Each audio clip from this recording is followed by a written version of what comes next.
एक बार बुद्ध युवक क्रीड़ा देखने के लिए महल से बाहर गए। रास्ते में उन्हें ऐसे दृश्य दिखे जिससे वो पूरी तरह स्तब्ध रह गए। जैसे जैसे उनका रथ राज्य में आगे बढ़ता गया तो उन्हें दिखा एक वृद्ध व्यक्ति। वो बूढ़ा मोह माया के जाल में फंसा हुआ था और अपने पेट के लिए संघर्ष कर रहा था।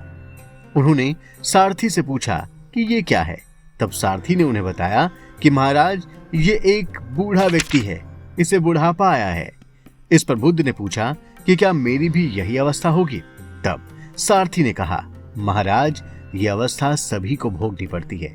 आगे आगे जाने पर उन्होंने एक दूसरा व्यक्ति देखा जो बहुत बीमार था, काफी कष्ट में था, जो अपने जीवन को और बेहतर बनाने के लिए संघर्ष कर रहा था। और आगे जाने पर उन्होंने एक मृत व्यक्ति को देखा और ये एहसास किया कि हम अपने जीवन में कितनी भी धन दौलत मान सम्मान कमा लें, पर आखिर में सबको जाना तो इसी मार्ग पर है।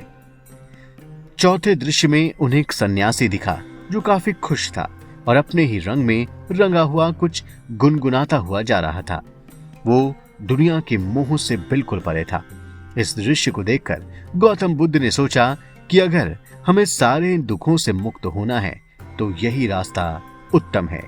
इसी धारणा के साथ वो समारोह में शामिल होने के बजाय आधे रास्ते से ही घर लौट गए और उसी रात उन्होंने अपना गृहस्थ जीवन छोड़ने का फैसला कर लिया और अपने महल और उस आराम और ऐश्वर्य को छोड़कर वो परम ज्ञान की खोज में निकल गए। बुद्ध के मन में कई प्रश्न थे और इन्हीं प्रश्नों का उत्तर ढूंढने के लिए उन्होंने तपस्या शुरू की। लेकिन कई सालों तक तपस्या के बाद भी उन्हें उनके प्रश्नों का उत्तर नहीं मिला। तब वो एक पेड़ के नीचे जाकर बैठ गए और ठान लिया कि सत्य को जाने बिना यहाँ से उठेंगे नहीं। इसी पेड़ को अब बोधि वृक्ष के नाम से जाना जाता है। इस पेड़ के नीचे ही बुद्ध को पूर्ण और दिव्य ज्ञान की प्राप्ति हुई।